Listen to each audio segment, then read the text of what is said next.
In the fading light of an autumn evening in Ashford, Tennessee, a young woman's silent scream for help went unheard by everyone around her. Trapped in a nightmare she couldn't voice, stalked by a predator who knew she couldn't call for help, Mallory Sinclair was running out of time and options. When she burst through the doors of a quiet cafe, desperately signing to strangers who couldn't understand, she had no idea that the man sitting by the window with his little daughter would become the answer to prayers she didn't know how to speak. Before we continue, please tell us where in the world are you tuning in from. We love seeing how far our stories travel. The autumn evening had turned the streets of Ashford into a beautiful trap.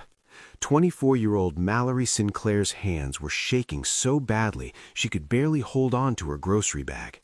Her heart hammered against her ribs like it was trying to escape, and the man in the gray hoodie, the one who had been haunting her life for 2 weeks, was still there, 20 feet behind her, matching her pace step for step.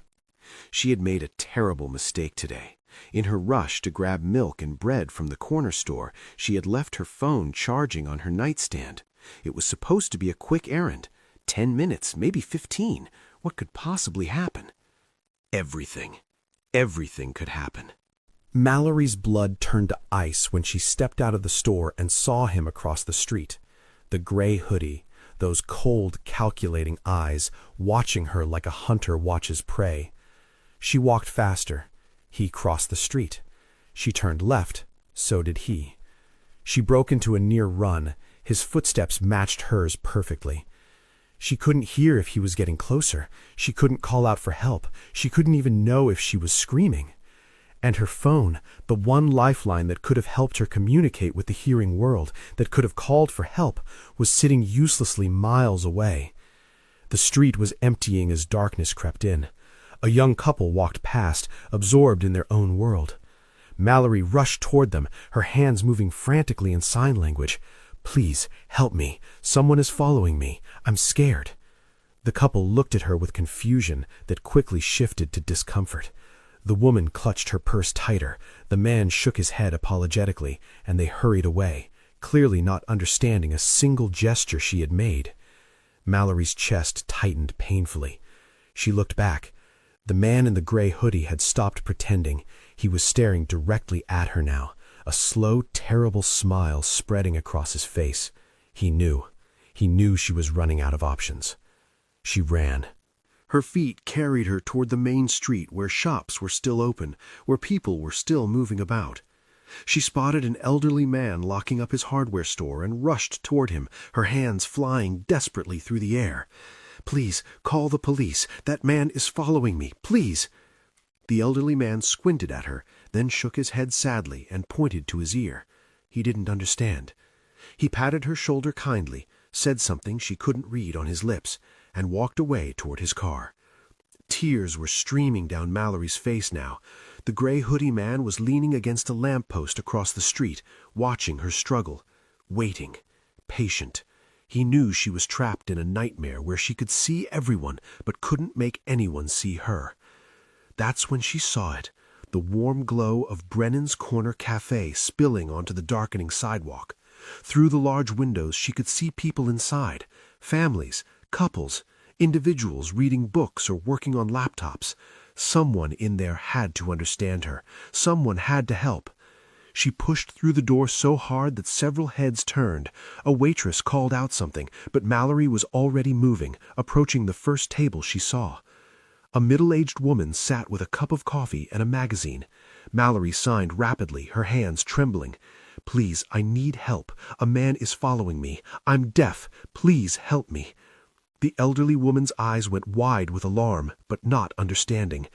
She held up her hands helplessly and called out to someone, probably her husband, who came over looking equally confused and concerned. Mallory moved to the next table. A group of college students looked up from their textbooks, their young faces reflecting confusion and uncertainty. "Can anyone understand me? Please, I'm in danger." One of the students pulled out his phone, perhaps trying to find a translation app, but his friends were already looking uncomfortable, shifting in their seats, clearly not knowing how to respond to this panicked woman making gestures they couldn't comprehend. Mallory felt the last threads of hope slipping through her fingers like sand. She was surrounded by people, yet completely alone, invisible, silent in a way that had nothing to do with her deafness and everything to do with the wall between her world and theirs. The cafe door opened behind her with a soft chime. She didn't have to turn around to know who had just walked in. She could feel it, that cold presence that had been haunting her for 2 weeks, that had turned her life into a waking nightmare. He was inside now. The last safe space was no longer safe. Through her tears, through the blur of panic and desperation, she scanned the room one final time, and that's when she saw him. A man sitting by the window with a little girl, maybe 4 years old. Unlike everyone else who had looked at her with confusion or pity or discomfort, this man was watching her with something different in his eyes. Concern, focus, understanding. Something about the way he was looking at her made Mallory move toward him. Desperation, instinct. She approached his table, her hands shaking so badly she could barely form the signs. Her vision was blurred with tears, her breath coming in ragged gasps, but she forced her hands to move. "Please, help me. That man, he won't stop following me. He's been stalking me for weeks. I don't have my phone. I can't call for help. Please." For a moment, time seemed to stop. And then the man raised his hands and signed back, slowly, clearly, making sure she could understand every word. "I understand you. You're safe now. I'm going to help you. What's your name?" The relief that washed over Mallory's face was so profound, so overwhelming that it was almost too much to bear. Her whole body sagged. Her knees nearly gave out. For a moment, her hands couldn't form words at all. They just trembled in the air between them, suspended in a moment of pure, desperate gratitude. Someone understood her. Someone saw her. She wasn't invisible anymore. "Mallory," she finally signed, tears spilling down her cheeks. "My name is Mallory." "I'm Wyatt," the man signed back, his movements fluid and natural, like he had been signing his entire life. "Stay right here with me and my daughter. I won't let anything happen to you." "Julie, honey, this nice lady is going to sit with us for a little while, okay? She's having a very scary day, and we're going to help her." "Okay, Daddy," Julie said, her little face suddenly serious in the way children become when they sense something important is happening. "Is a bad guy being mean to her?" "Something like that, sweetheart. I need you to stay right here and be very brave. Can you do that for Daddy?" Julie nodded solemnly. Wyatt stood and guided Mallory into the seat next to Julie, positioning himself so he could see both the door and the man in the gray hoodie. He signed to Mallory as he moved. "I'm going to tell them to call the police. Don't worry, he's not going to touch you." He walked directly toward the cafe counter, where a young barista named Stephanie was wiping down the espresso machine. His voice was low but urgent, every word deliberate. "Call the police right now. That man by the door has been stalking the woman at my table. She's deaf and doesn't have her phone. She's been trying to get help, but no one understood her. Don't let him leave." Stephanie's face went pale, but she was already reaching for the phone under the counter, her hands moving quickly as she dialed. Wyatt returned to the table and sat down across from Mallory. He signed to her, his movements calm and steady despite the adrenaline coursing through his veins. "The police are on their way. Can you tell me more about what's been happening?" Mallory's hands were still shaking, but she managed to sign back, each gesture laden with weeks of accumulated fear. "He's been following me for 2 weeks. Outside my work at the bookstore, at the grocery store, outside my apartment building. I reported it to the police, but they said they couldn't do anything without evidence. Today was my day off. I just went out to get a few things. I didn't bring my phone. I didn't think I'd need it. And then I saw him again. He followed me for blocks. I tried to get help, but no one understood me. No one could hear me." The last sign, "here," carried a weight that went beyond the physical act of hearing. Wyatt's jaw tightened. "You did the right thing coming in here. You're not alone anymore." Julie, who had been watching the exchange with fascination, tugged on Wyatt's sleeve. "Daddy, why is the pretty lady talking with her hands?" "She's deaf, sweetheart. That means she can't hear sounds the way we do, so she talks with her hands instead. And I learned how to understand her a long time ago because Uncle Micah talks the same way." Julie's eyes went wide with wonder rather than confusion. "Like Uncle Micah? That's so cool!" She turned to Mallory with the pure, unfiltered compassion that only children possess, completely unburdened by the awkwardness that made adults turn away. "Don't be sad, pretty lady. My daddy is the best helper in the whole wide world. He even fixed my teddy bear's arm when it fell off, and now Mr. Snuggles is good as new." Mallory couldn't hear the words, but she watched Julie's animated little face, the way her tiny hands moved with emphasis, the way her eyes sparkled with earnest reassurance. And somehow, despite everything, despite the terror still coursing through her veins, despite the man in the gray hoodie 15 feet away, despite 2 weeks of living in fear, she felt something warm spreading through her chest. Wyatt signed to Mallory what Julie had said, and Mallory let out a sound that was somewhere between a laugh and a sob, something beautifully human and broken and healing all at once. "Your daughter is precious," she signed. "She's my whole world," Wyatt replied, and something in the way his hands formed those words told Mallory there was a story there, a deep one, but that was for another time. The next few minutes felt like hours stretched thin. The cafe had grown quieter, the normal chatter subdued as people sensed something serious was happening. The man in the gray hoodie must have realized something was wrong because he started moving toward the door, trying to slip out unnoticed. But before he could escape, 2 police officers walked in, alerted by Stephanie's call. The cafe had grown completely silent now, everyone watching as the officers approached the man. One of the officers spoke briefly to Stephanie, who pointed toward Wyatt's table and then toward the man trying to leave. The other officer moved to block the exit. "Excuse me, sir. We need to ask you a few questions." The man in the gray hoodie's face changed from calm to angry to something almost desperate. "I haven't done anything wrong. I'm just getting coffee."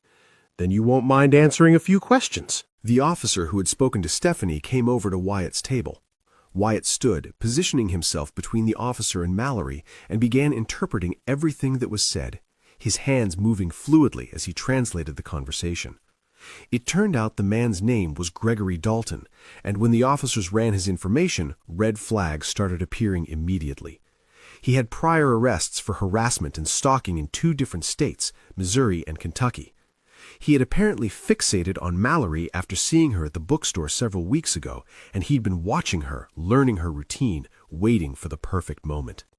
The perfect moment that would have come tonight if she hadn't walked into this cafe, if she hadn't found someone who could communicate for her. "Ma'am, you're very lucky," one of the officers said, looking at Mallory even though she couldn't hear him. Wyatt interpreted, his face grave. "If you hadn't found someone who could communicate for you tonight, well, we've been looking for Mr. Dalton in connection to another case. He's dangerous." The officer didn't finish the thought. He didn't need to. Everyone in the cafe understood what he wasn't saying. As they led Gregory Dalton out in handcuffs, the cafe erupted into murmurs and gasps. Several of the people who hadn't understood Mallory earlier now approached her with apologies, with offers of comfort, with guilty faces that said, "I'm sorry I didn't help you." But Mallory barely noticed them. Her eyes were fixed on Wyatt, this stranger who had somehow become her guardian angel in the span of 15 minutes. "Thank you," she signed, and then the dam broke completely. She cried, deep, shuddering sobs that shook her entire body. 2 years of living alone after her mother's passing from a severe stroke.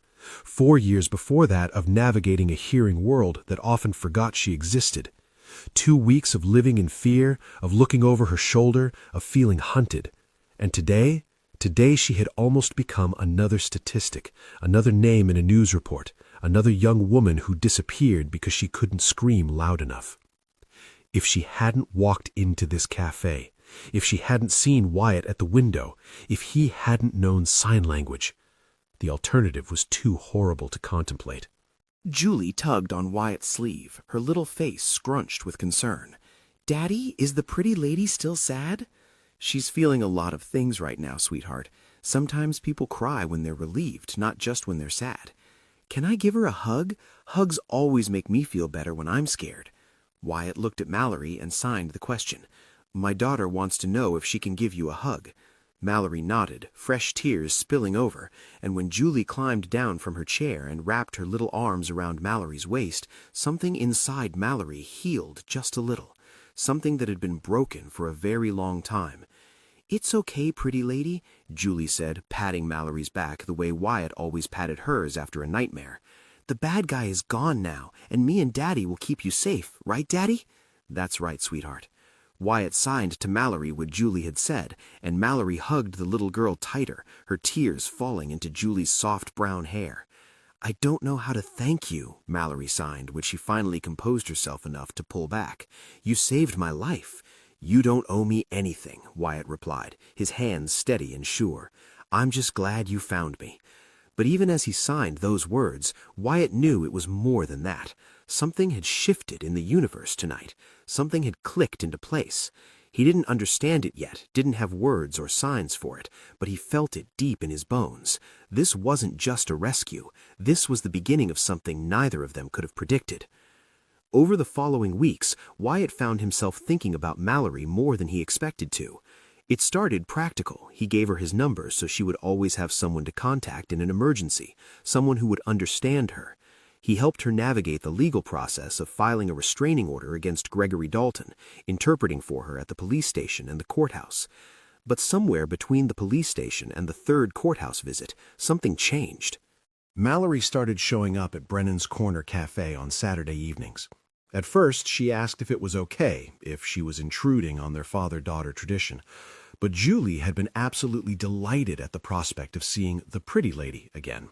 And Wyatt realized he looked forward to those Saturday evenings in a way he hadn't looked forward to anything in a very long time. Julie became obsessed with learning sign language. She would practice throughout the week, then show off her new words each Saturday with the enthusiasm of a child discovering magic. "Daddy, watch!" Julie would say, her little fingers carefully forming signs she'd been rehearsing. Friend, then happy, then love. Did I do it right? Did Miss Mallory see? Was it perfect? Mallory would clap and praise her, signing back encouragement and corrections, and Julie would beam with pride so bright it could light up the entire cafe. "I'm going to learn all the words," Julie announced one evening, her face scrunched with determination, "so me and Miss Mallory can talk about everything, like princesses and dinosaurs, and why the sky is blue, and why clouds don't fall down even though they're so heavy. Daddy, do you know how to say dinosaur with your hands?" Wyatt demonstrated the sign, and Julie practiced it 17 times in a row until she got it exactly right. On the hard days, and there were many for Mallory, Wyatt was there. When she had nightmares about Gregory Dalton finding her again, about being chased through empty streets where no one could understand her screams, Wyatt would text her at 2 a.m. "You're safe. He's in jail. You're not alone anymore." When she felt isolated at family gatherings where no one else signed, where cousins and aunts and uncles would talk around her but not to her, Wyatt would stay by her side, interpreting conversations, making sure she was included, making sure she never felt invisible again. When she doubted herself, when she wondered if she would ever feel truly safe again, if she would ever stop looking over her shoulder, if she would ever trust the world again, Wyatt reminded her of her strength. You survived. You fought. You found help. That takes more courage than most people will ever need to have. And in return, Mallory brought light back into Wyatt's life in ways he hadn't even realized were missing. She helped Julie with art projects, revealing a natural talent for painting that made the little girl squeal with absolute delight. They would sit together at Mallory's small apartment, painting wildflowers and imaginary creatures and portraits of Daddy being the strongest man in the world. She taught Wyatt new signs, ones Micah had never used, regional variations and poetic expressions that expanded his vocabulary in ways that felt like discovering new colors in a painting he thought he already knew. And she listened, truly listened, in that profound way that had nothing to do with ears and everything to do with presence, when he talked about things he hadn't spoken about in 2 years. It happened one evening, 4 months after they'd met. Julie had fallen asleep in the booth, her head resting on Wyatt's lap, and the cafe was nearly empty. The waitress was wiping down tables in the back, and the soft jazz music playing overhead created a bubble of privacy around their table. "Can I ask you something?" Mallory signed. "You don't have to answer if it's too personal." "You can ask me anything," Wyatt replied. "Julie mentioned her mommy once. She said her mommy lives in heaven with the angels now." Wyatt's hands stilled for a moment. Then he took a deep breath and began to sign. Her name was Amelia. We were high school sweethearts, one of those ridiculously young love stories that somehow actually worked. We got married at 22, had Julie at 28. She was the kind of person who made everyone around her better, kinder, happier. His hands paused, and Mallory waited patiently, giving him space. She had a heart defect she didn't know about, something she'd had since birth, but it never caused problems until it did. One day she was dancing with Julie in our kitchen, laughing at some silly song on the radio. 2 weeks later, I was standing in a cemetery, holding our daughter's hand, trying to explain why Mommy wasn't coming home. "I'm so sorry," Mallory signed, her eyes glistening. "It's been 2 years. Some days are better than others. But Julie saved me. She gave me a reason to keep going when I didn't think I could. Every time I look at her, I see Amelia's smile, Amelia's laugh, Amelia's big heart. And I know I have to be enough for both of us." "You're an amazing father," Mallory signed. "Anyone can see how loved Julie is. You're not just enough, you're everything she needs." Something in Wyatt's chest loosened at those words. Something that had been wound tight for 2 years finally began to breathe again. "What about you?" he signed. "You mentioned losing your mother." 2 years ago, Mallory signed back. "Severe stroke. She was only 53. It was just the two of us. My father left when I was young, couldn't handle having a deaf daughter. My mother learned sign language, became my advocate, my interpreter, my best friend. When she died, I lost the one person in the world who truly understood me. Until now," Wyatt signed. Mallory looked at him, really looked at him, and something passed between them that didn't need words or signs.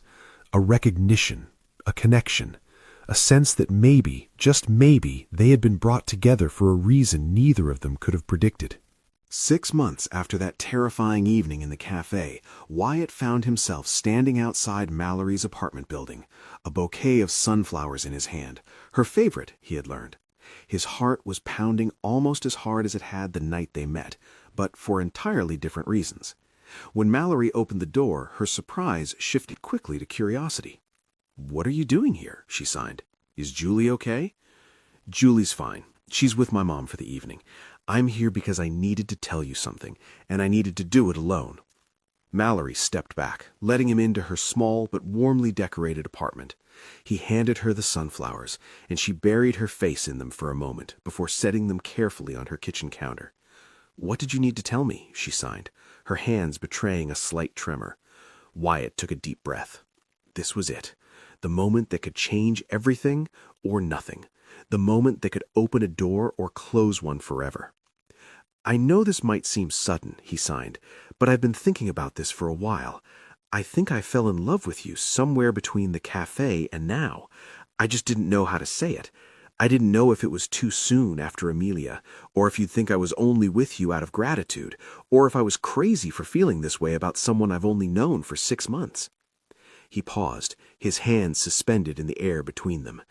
"But then I realized that life is too short and too unpredictable to waste time being afraid. You taught me that. You walked into that cafe 6 months ago with nothing but desperation and courage, and you changed everything. You brought light back into my life.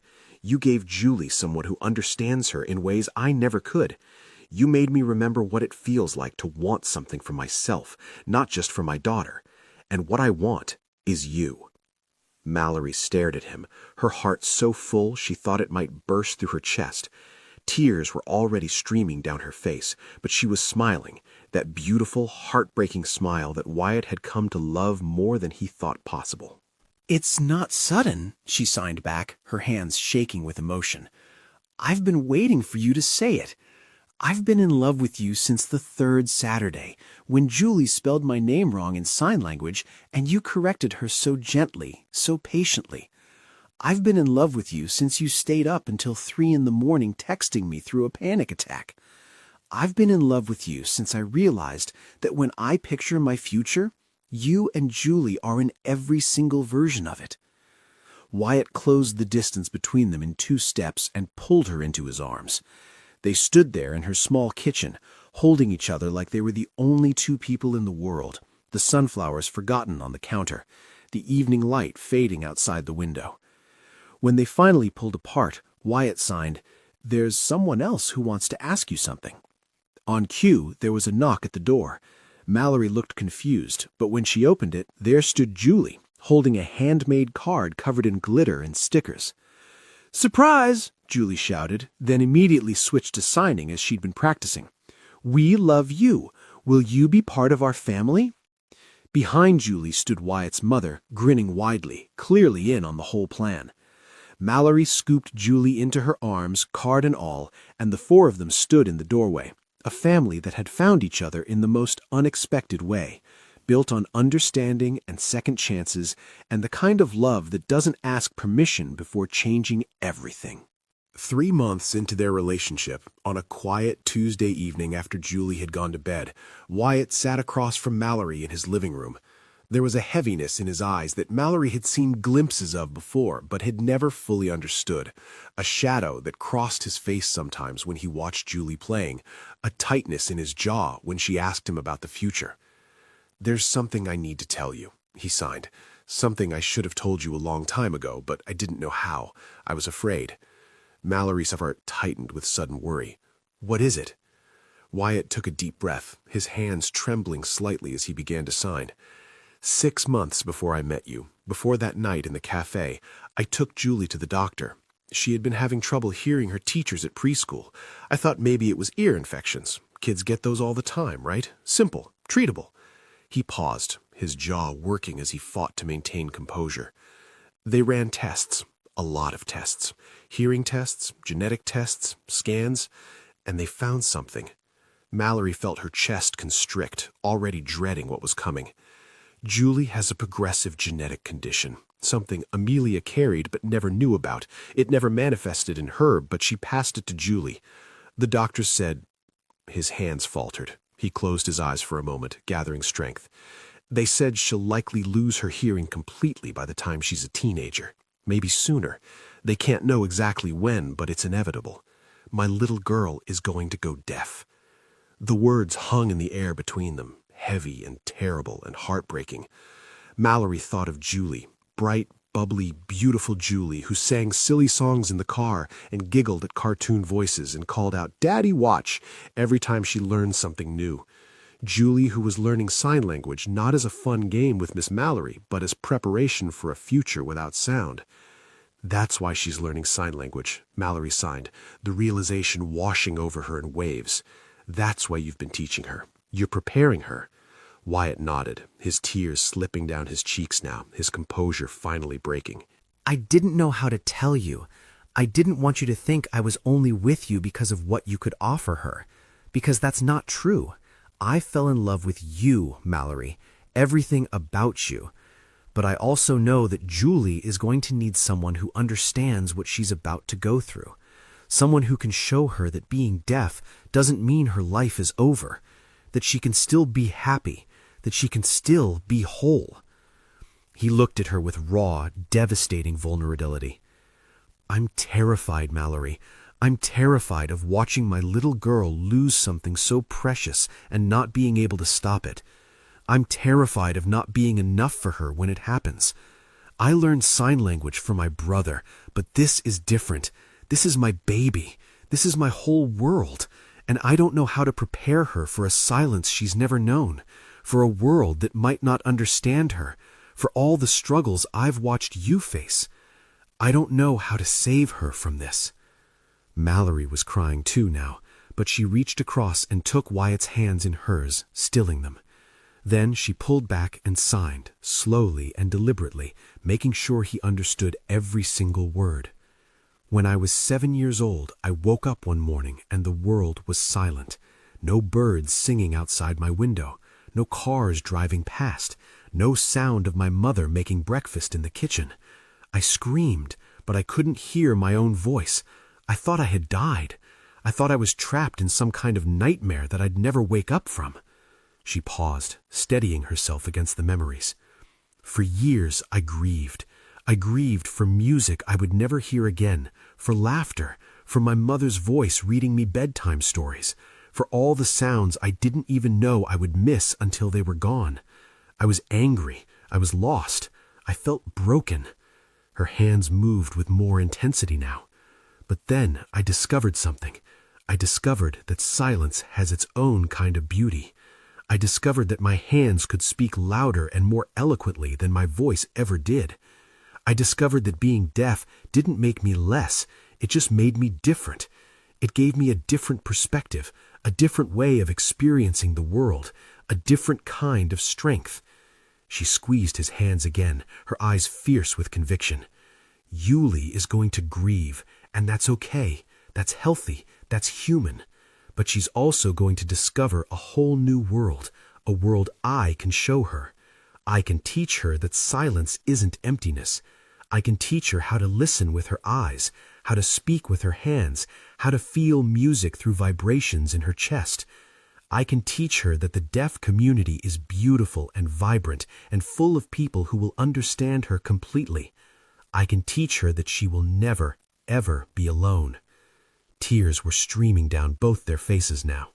"And most importantly," Mallory continued, "I can show her what you've been terrified she wouldn't see, that she can still be happy, she can still fall in love, she can still achieve her dreams, she can still be whole. Because I am whole, Wyatt.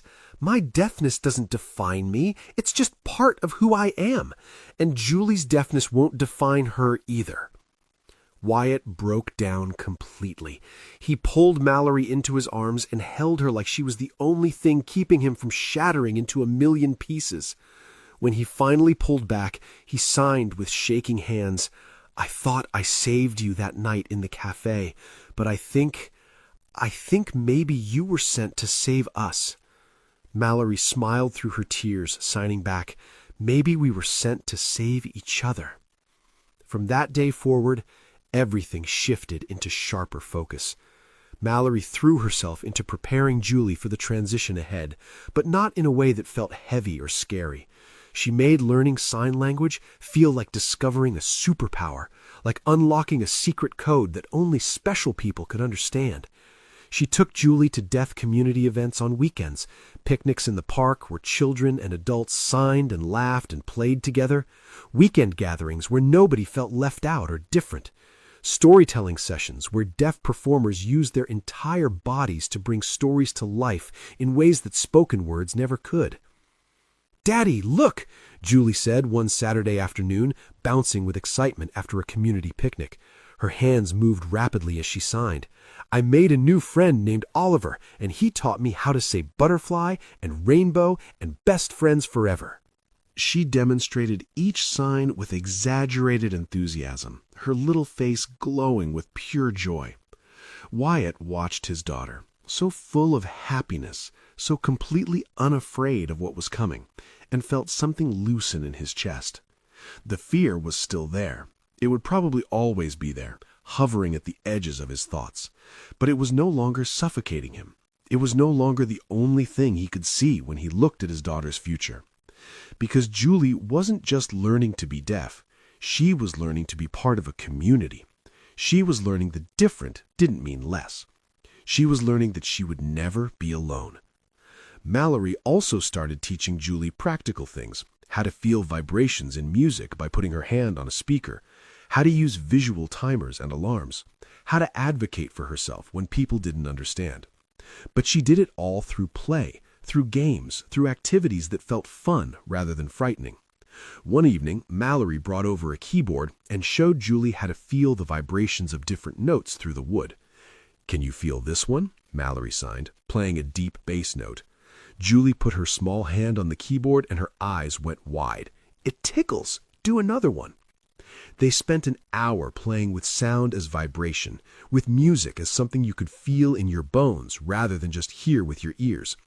And when Wyatt tucked Julie into bed that night, she signed sleepily, "Miss Mallory says music lives in your heart, not your ears." "I like that, Daddy." "Me too, sweetheart," Wyatt signed back. "Me too." Months passed like pages turning in a book you never want to end. Julie's hearing continued to decline gradually, some sounds becoming muffled, some frequencies disappearing entirely, but she adapted with the resilience of childhood and the support of two people who loved her more than life itself. She started using hearing aids, which she decorated with sparkly stickers and called her magic ears. When other kids at school asked about them, she would explain proudly, in a mixture of spoken words and signs, that they helped her hear better and that she was learning a special language with her hands. Most of the kids thought it was the coolest thing ever. A few didn't understand and said mean things, but Mallory taught Julie how to handle that too. "Some people are scared of things they don't understand," Mallory signed to her one afternoon after a particularly hard day at school. "But that's their problem, not yours. You don't need to make yourself smaller so other people feel comfortable. You just need to be yourself, and the right people will see how amazing you are." Julie hugged her tight and signed, "You're the best, Miss Mallory. I'm glad Daddy found you." "I'm glad he found me too," Mallory signed back. "Actually, I'm glad I found both of you." On a crisp autumn evening, exactly 1 year after the night Mallory burst through the cafe doors in terror, Wyatt took both Mallory and Julie back to Brennan's Corner Cafe. They sat at the same table by the window, the same table where their lives had changed forever. Julie, now 5 years old and wearing her sparkly hearing aids, had a plate of chicken nuggets arranged into a smiley face in front of her, just like that first night. But this time, there was no fear, no panic, no desperation.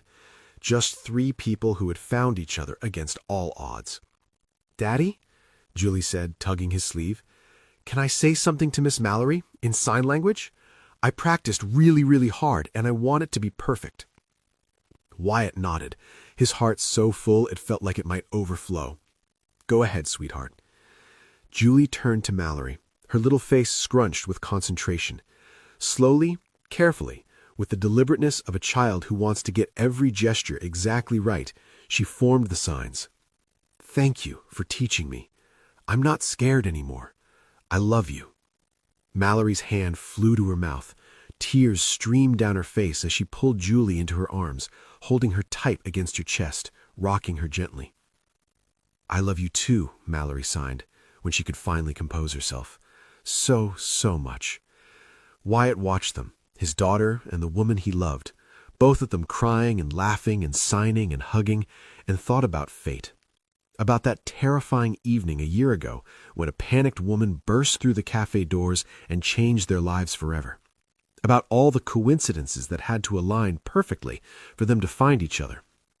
If Mallory hadn't left her phone at home, if she had chosen a different cafe, if he and Julie had stayed home that night instead of keeping their Saturday tradition, if he never learned sign language for his brother, if any single element had been different, they never would have found each other. But they had. Against all odds, despite all the fear and pain and grief that had brought them to that moment, they had found each other. Wyatt had thought he was saving Mallory that night. He had thought he was the rescuer, the hero, the one who swooped in and made everything better. But the truth was so much more beautiful than that. Mallory had saved them too. She had saved Julie from facing her future alone. She had saved Wyatt from drowning in fear about something he couldn't prevent. She had saved their small family from isolation, from grief, from the weight of carrying their burdens alone. They had saved each other.